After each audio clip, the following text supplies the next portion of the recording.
إن الحمد لله نحمده ونستعينه ونستغفره ونتوب إليه ونعوذ بالله من شرور أنفسنا ومن سيئات أعمالنا من يهده الله فلا مضل له ومن يضلل فلا هادي له أشهد أن لا إله إلا الله وحده لا شريك له وأشهد أن محمدا عبده ورسوله لا نبي ولا رسول بعده فقد قال الله تعالى في كتابه الكريم بعد أعوذ بالله من الشيطان الرجيم بسم الله الرحمن الرحيم يا أيها الذين آمنوا اتقوا الله حق تقاته ولا تموتن إلا وأنتم مسلمون وقال أيضا يا أيها الناس اتقوا ربكم الذي خلقكم من نفس واحدة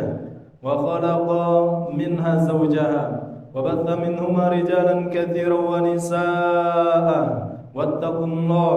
واتقوا الله الذي تساءلون به والأرحام إن الله كان عليكم رقيبا يا أيها الذين آمنوا اتقوا الله وقولوا قولا سديدا يصلح لكم أعمالكم ويغفر لكم ذنوبكم ومن يطع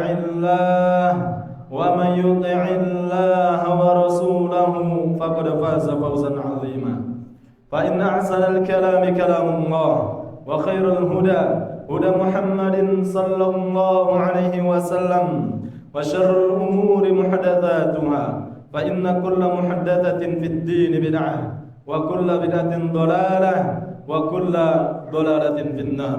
Ma'asyiral muslimin, sedang salat Jumat yang dimuliakan Allah Subhanahu wa taala. Di dalam kehidupan ini acap kali dan sering kali kita jumpai, bahkan mungkin diri kita sendiri, kita menginginkan posisi yang teratas. Kita menginginkan posisi yang ditonjolkan. Kita menginginkan posisi yang dikedepankan. Kita menginginkan posisi yang dikenal. Kita menginginkan posisi yang selalu dikedepankan. Namun kenapa kemudian kita tidak berpikir bagaimana kita mendapatkan posisi itu di hadapan Allah Jalla Jalaluhu? Kenapa kita tidak mengambil konsep itu untuk kita letakkan dalam kehidupan kita dan kita niatnya untuk mendapatkan posisi terbaik di sisi Allah Subhanahu wa taala.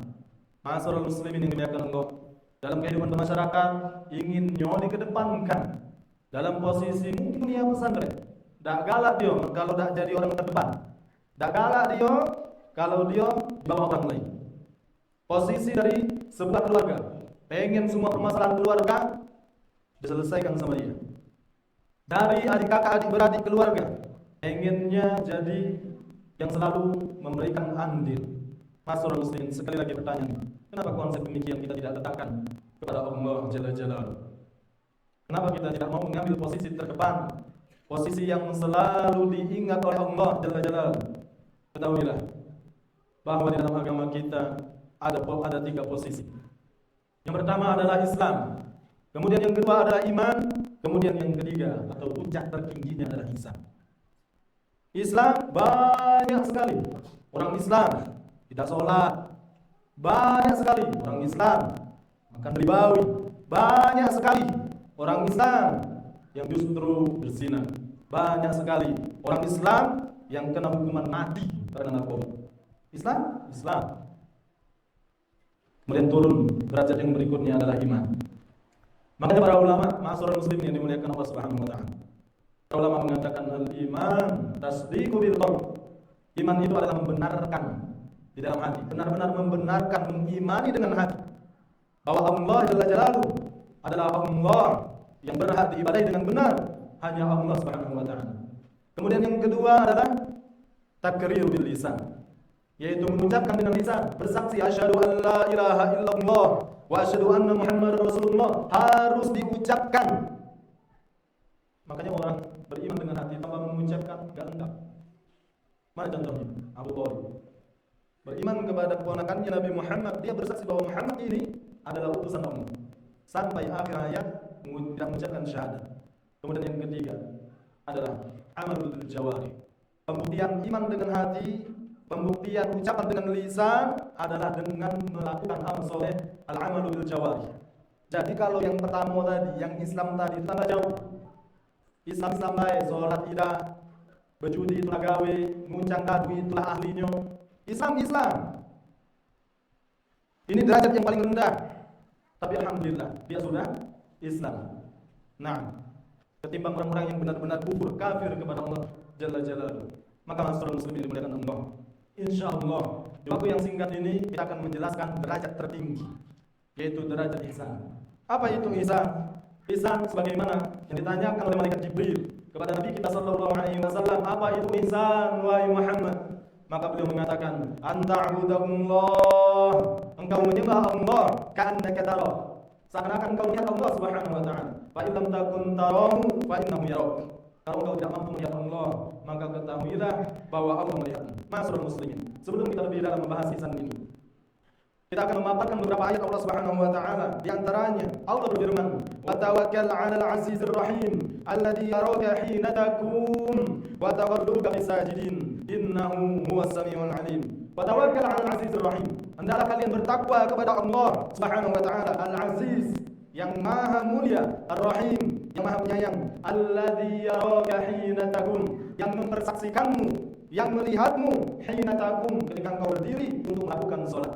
Kemudian apa kata Allah selanjutnya? Wa taqallubuka fis sajidin, dan yang menyaksikanmu bagaimana gerak-gerikmu, perubahan badanmu ketika engkau berada di antara orang-orang yang sujud. Innahu huwas samiul alim. Sesungguhnya Allah lagi mendengar, lagi mengetahui. Dan di dalam ayat yang lain Allah Subhanahu wa taala berfirman, "Wa 'indahu mafatihul ghaibi la ya'lamuha illa hu wa ya'lamu ma fil barri wal bahr." Wa ma tasqutu min waraqatin illa ya'lamuha wa la habatin fi dhulumatil ardh wa la ratbin wa la yabisin illa fi kitabim mubin. Allah katakan, wa 'indahu mafatihul ghaib. Dan Allah lah yang memegang kunci-kunci hal-hal yang ghaib.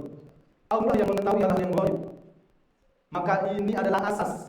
Bahkan Nabi sallallahu alaihi wasallam pun tidak mengetahui hal yang ghaib kecuali Allah yang kabarkan kepada beliau sallallahu alaihi wasallam. Kalau Nabi mengetahui hal yang ghaib, ma'asyiral muslimin, insyaallah beliau tidak akan pergi untuk berperang di perang Uhud. Karena di perang Uhud gigi beliau rontok. Tapi enggak, beliau enggak mengetahui hal yang ghaib, pergi beliau.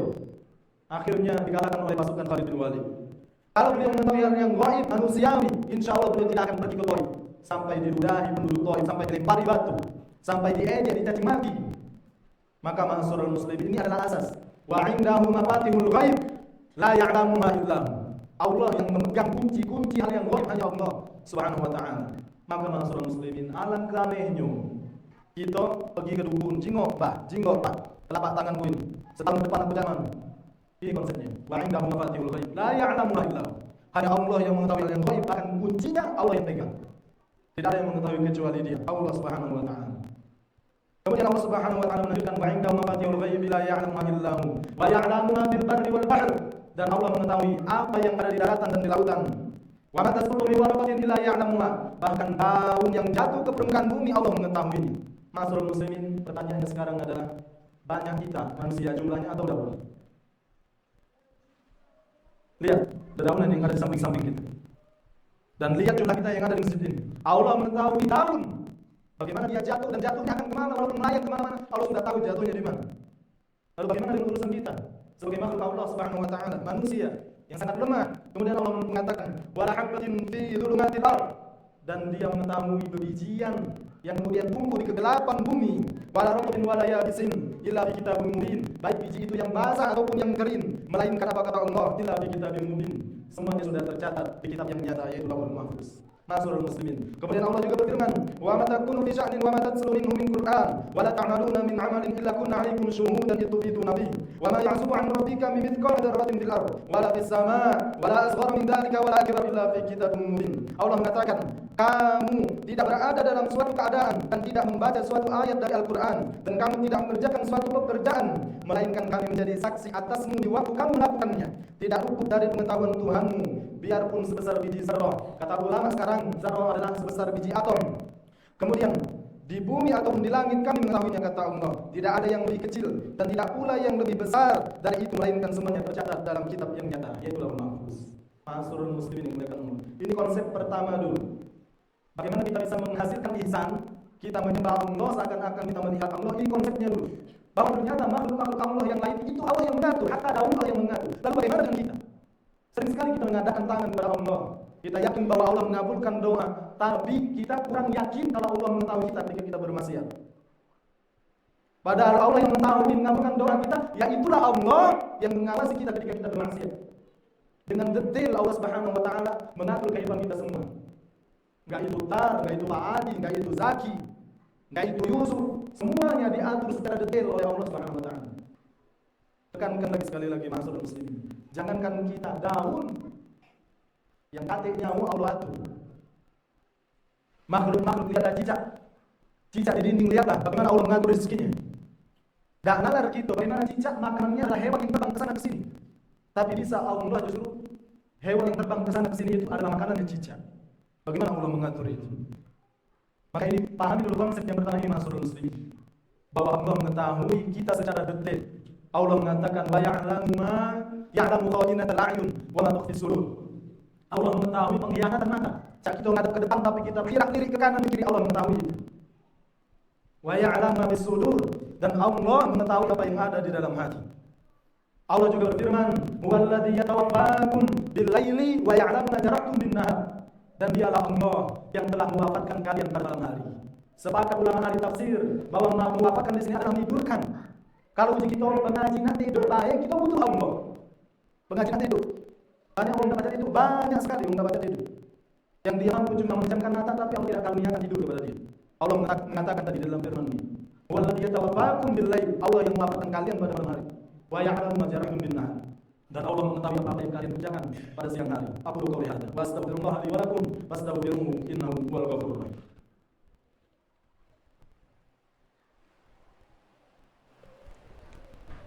Alhamdulillah nahmaduhu wa nasta'inuhu wa nastaghfiruhu wa natubu ilayh.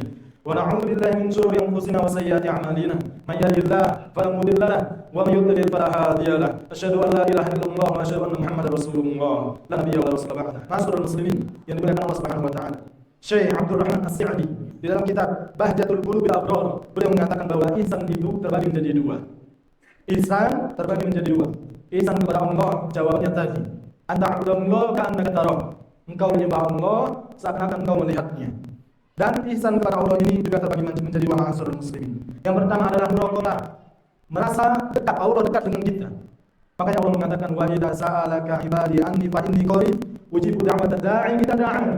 Apabila hamba bertanya kepadamu wahai Muhammad tentangku, maka katakan aku ini dekat. Ujibu da'watad da'i idza da'an. Aku akan mengabulkan permintaan kepada mereka yang meminta padaku.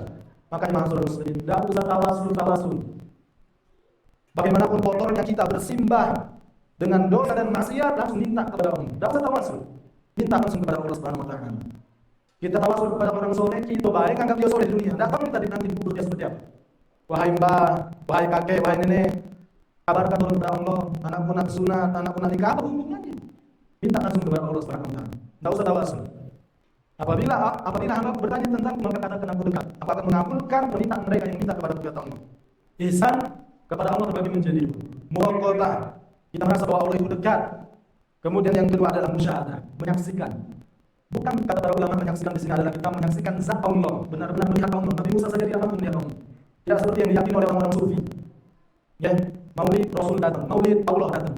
Enggak, bukan seperti itu. Tapi kata para ulama adalah musyahadah di sini kita menyaksikan nama-nama dan sifat-sifat Allah Subhanahu wa taala.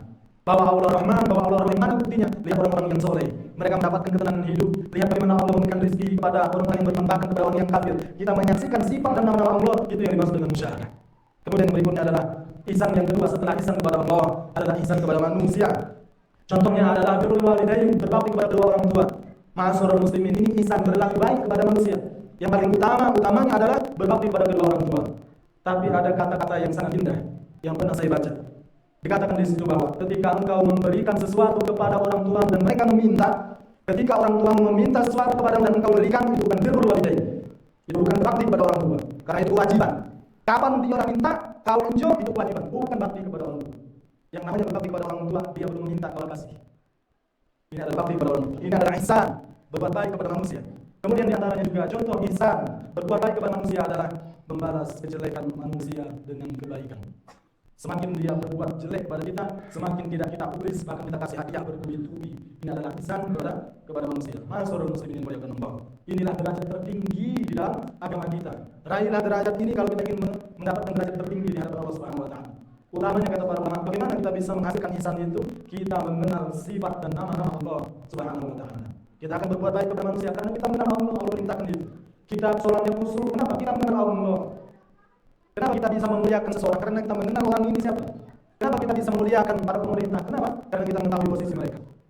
Namun ternyata kita tidak melakukan demikian kepada Allah Subhanahu wa taala. Masyaallah muslimin, sekali lagi semoga istiqomah bermanfaat dan Allah karuniakan kepada yang berbicara dan kita semua agar dapat derajat tertinggi ini. Amin ya rabbal alamin. Aqulu qawli hadza wa astaghfirullah li wa lakum innallaha wa malaikatahu yusalluna 'alan nabi. يا أيها الذين آمنوا صلوا عليه وسلموا تسليما اللهم صل على محمد وعلى آل محمد كما صليت على إبراهيم وعلى آل إبراهيم في العالمين إنك حميد مجيد وبارك على محمد وعلى آل محمد كما باركت على إبراهيم وعلى آل إبراهيم في العالمين إنك حميد مجيد اللهم اغفر للمؤمنين والمؤمنات والمسلمين والمسلمات الأحياء منهم والأموات إنك سميع قريب مجيب دعوات يا قاضي الحاجات ربنا ظلمنا أنفسنا وإن لم تغفر لنا وترحمنا يا رب لنكونن من الخاسرين ربنا ظلمنا أنفسنا وإن لم تغفر لنا وترحمنا يا رب لنكونن من الخاسرين ربنا إنا نسألك الهدى